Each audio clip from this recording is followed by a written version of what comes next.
To BSc classes. आज का ये लेक्चर हमारा रहने वाला है that is based upon coulomb law.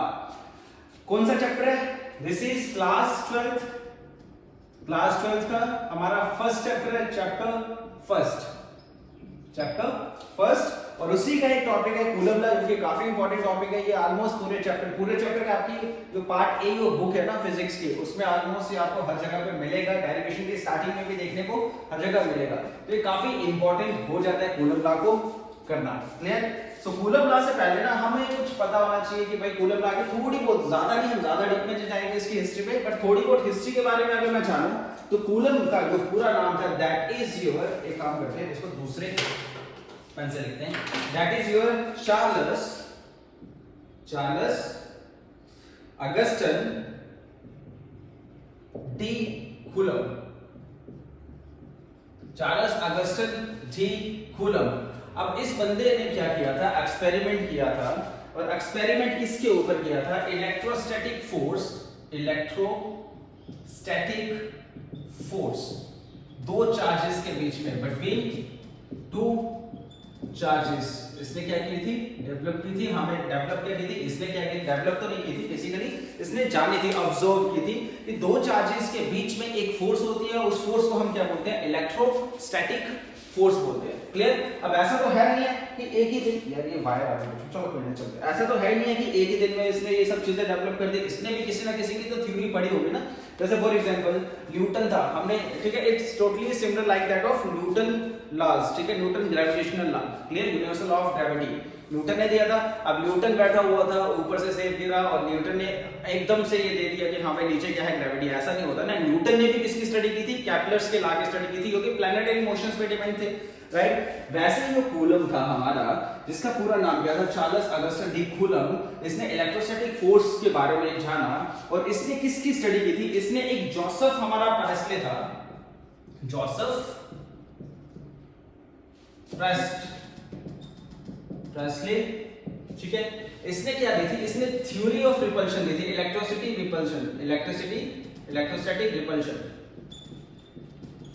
ठीक है, ये थ्योरी दी थी इसने। उसके बेसिस पे क्या था?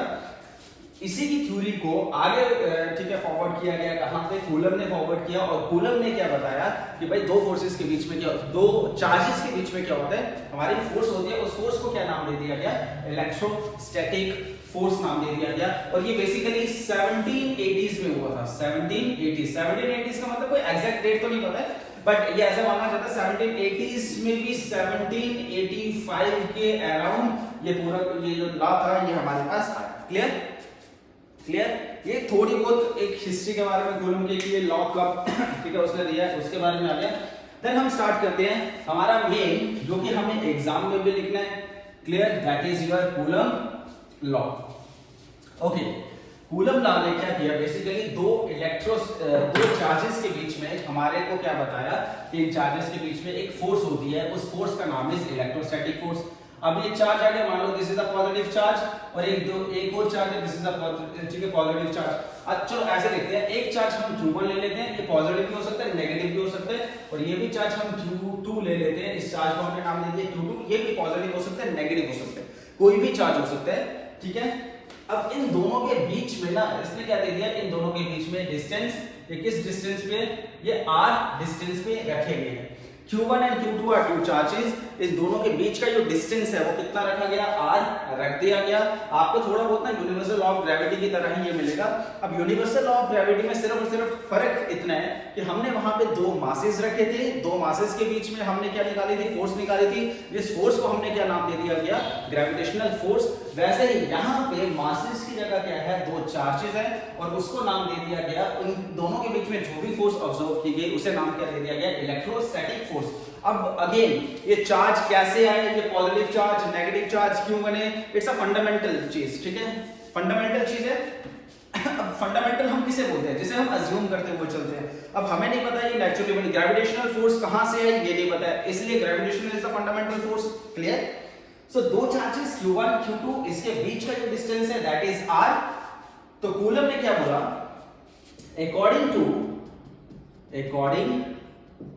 To coulomb law, according to Coulomb law, उसने क्या बोला, नंबर वन उसने क्या ऑब्जर्व किया बेसिकली, उसने ये बोला कि ये जो फोर्स है ना, that is your electrostatic force, ये क्या है, इज डायरेक्टली प्रोपोर्शनल टू, चलो पहले वैसे लिख लेते हैं, फोर्स इलेक्ट्रोस्टैटिक जो फोर्स है, इलेक्ट्रोस्टैटिक फोर्स इज डायरेक्टली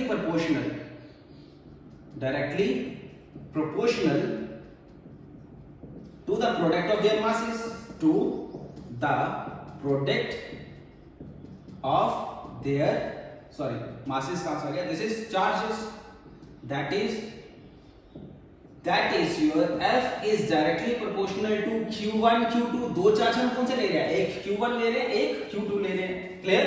अब इसमें ये फोर्स होगी ना, वो फोर्स आइदर अट्रैक्टिव भी हो सकती है और रिपल्सिव भी हो सकती है, क्लियर। बट जितने ज्यादा चार्ज होंगे, जितनी ज्यादा क्वांटिटी में हमारे चार्जेस होंगे, जितने बड़े हैवी चार्ज होंगे, जितने ज्यादा कूलम के हमारे चार्ज होंगे, उतनी ही ज्यादा हमारी क्या होने वाली है, फोर्स होने वाली है। इसीलिए this force is directly proportional to the product of their charges, ठीक है। इन दोनों चार्जेस के प्रोडक्ट के डायरेक्टली प्रोपोर्शनल है ये force, that is your electrostatic force. This one is your equation first, clear.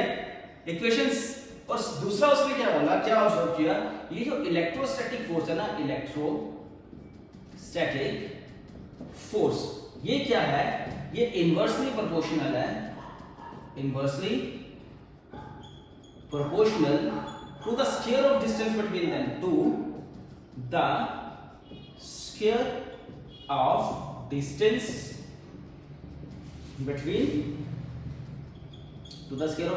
them, मतलब क्या हुआ, F is inversely proportional to 1 by r का square, F is inversely proportional to 1 by r का square। पहली चीज इसने क्या ऑब्जर्व की, एक सेकंड में देख लो, वीडियो चल रही है ना, कभी कभार रुक भी जाती है, ओके चल रही। पहली चीज इसने क्या ऑब्जर्व की, पहली चीज इसने ऑब्जर्व की कि भाई फोर्स जो है वो डायरेक्टली प्रोपोर्शनल है प्रोडक्ट के, चार्जेस के प्रोडक्ट के।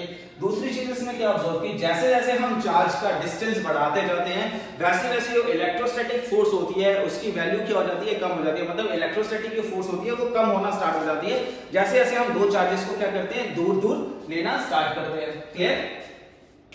सो combining equation first and second जब मैं कंबाइन करूंगा, combining equation first and second को मैं कंबाइन करूंगा, तो मेरे पास मैं क्या लिख सकता हूं, F is directly proportional to Q1 Q2 upon R का स्क्वायर।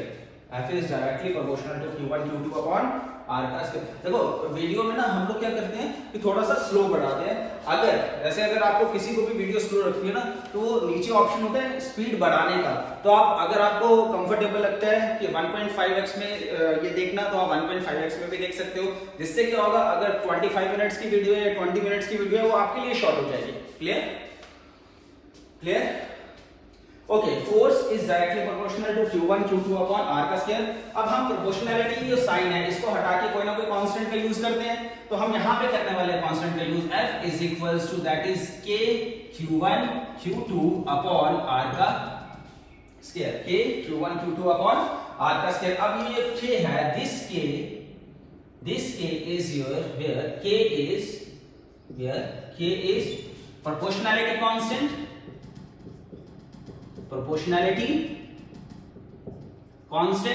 और इसे हम क्या बोलते हैं, इसे हम बोलते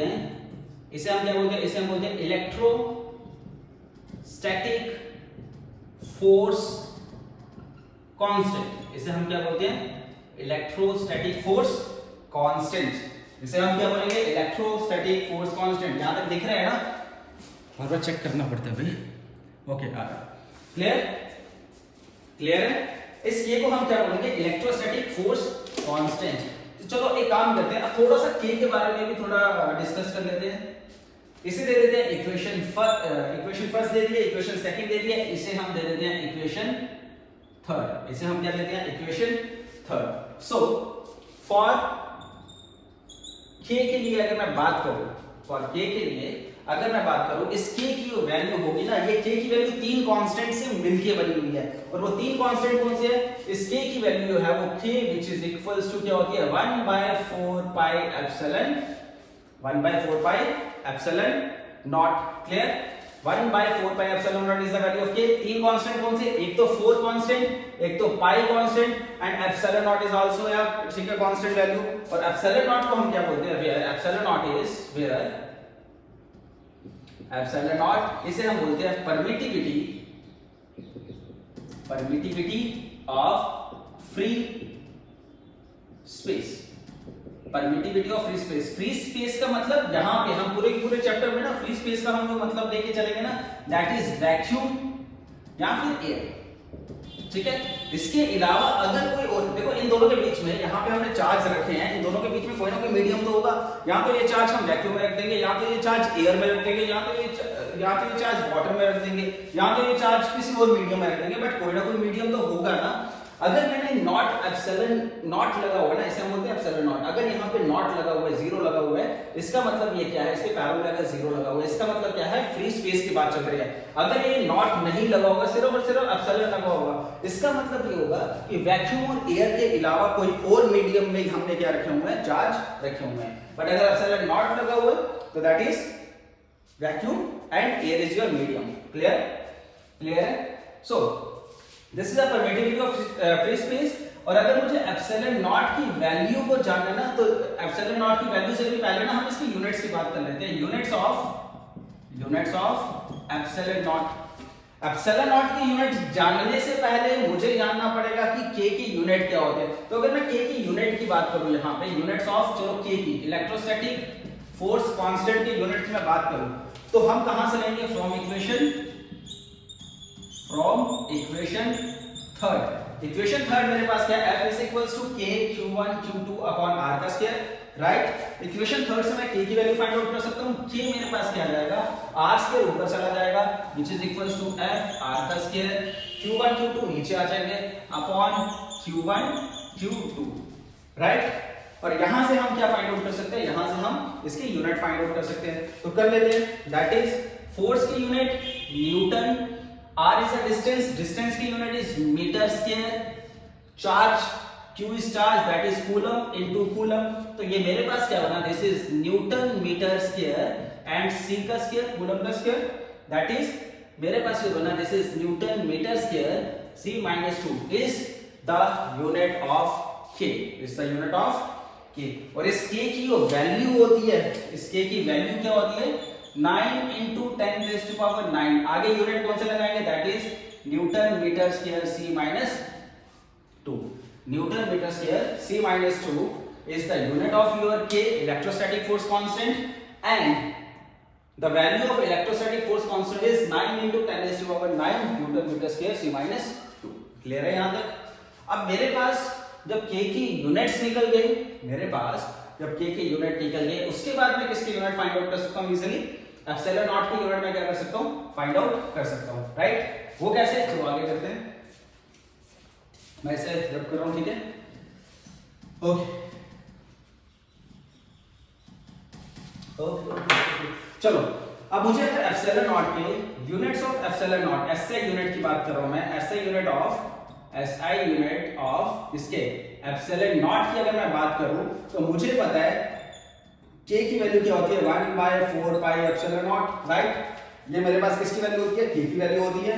अब यहाँ पे 1 कांस्टेंट, 4 कांस्टेंट, पाई का कोई भी यूनिट नहीं होता, 4 का कोई भी यूनिट नहीं होता।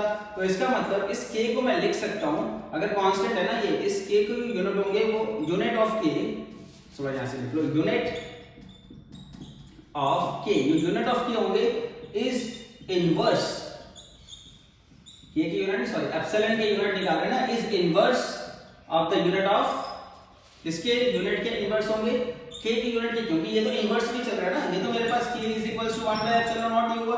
1/4 पाई जो है उसके कोई भी यूनिट नहीं होते, ये सिर्फ यूनिट की बात चल रही है। वैल्यूज फाइंड आउट कर लिए, उसमें ये 4 पाई की वैल्यू भी आएगी। क्लियर है? मतलब इसे मैं इनवर्सली प्रोपोर्शनल लगा सकता हूं। राइट? मतलब जो मेरे पास K की यूनिट थे एप्सिलॉन नॉट के, उसके उल्टे यूनिट होंगे। तो K की यूनिट मेरे पास क्या थे?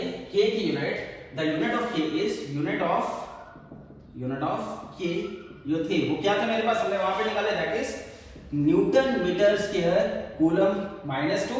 तो इसका मतलब दैट देयरफॉर ये यूनिट होंगे किसके? Unit of unit of epsilon not के लिए इसको उल्टा हो जाएंगे, दैट इज न्यूटन का इनवर्स मीटर माइनस 2 सी का 2। क्लियर? ये जो यूनिट है, ये यूनिट किसके आगे, ये यूनिट आगे मेरे एप्सिलॉन नॉट के।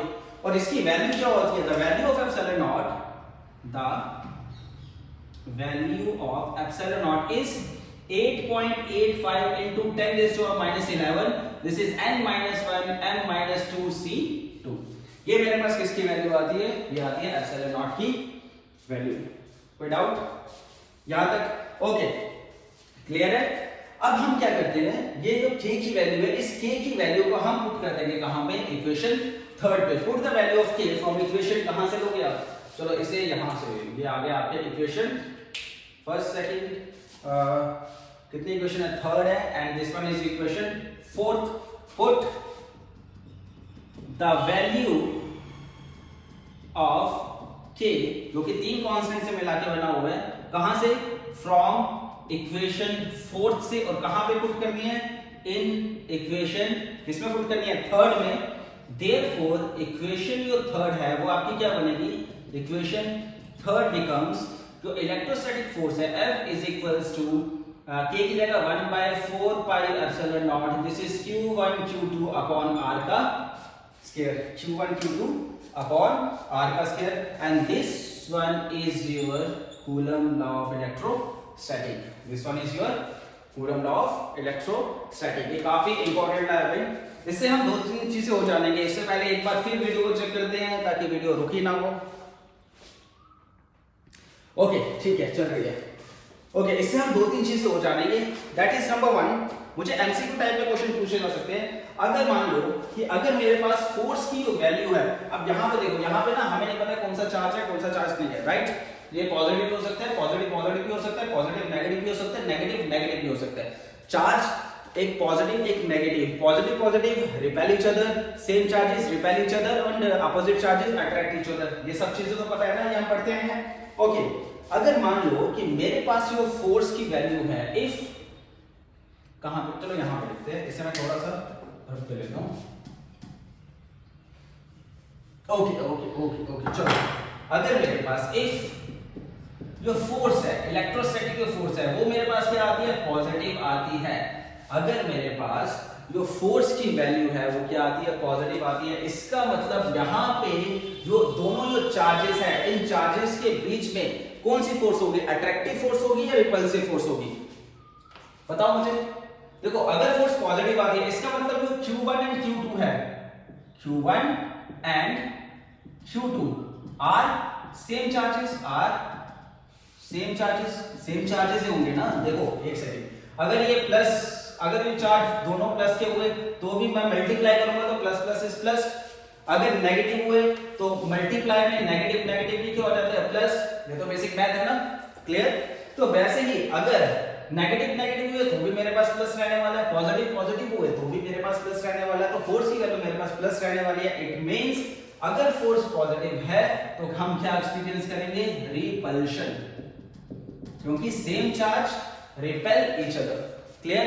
वैसे ही अगर मेरे पास जो फोर्स है वो क्या है, यहां पे लिख लेना, Q1 and Q2 are same charges, therefore we experience, therefore force is, जो फोर्स होगी वो कौन सी होगी, force is repulsive force, that is, ठीक है। और अगर मेरे पास इफ F जो है वो क्या रहा, नेगेटिव रहा, if F is negative, then जो मेरे पास फोर्स होगी वो क्या होगी, अट्रैक्टिव फोर्स। क्या होगी, अट्रैक्टिव। क्यों होगी, क्योंकि दोनों क्या है, अपोजिट है, एक प्लस होगा एक माइनस होगा, प्लस माइनस। क्लियर है, कोई doubt? So this one is your Coulomb law.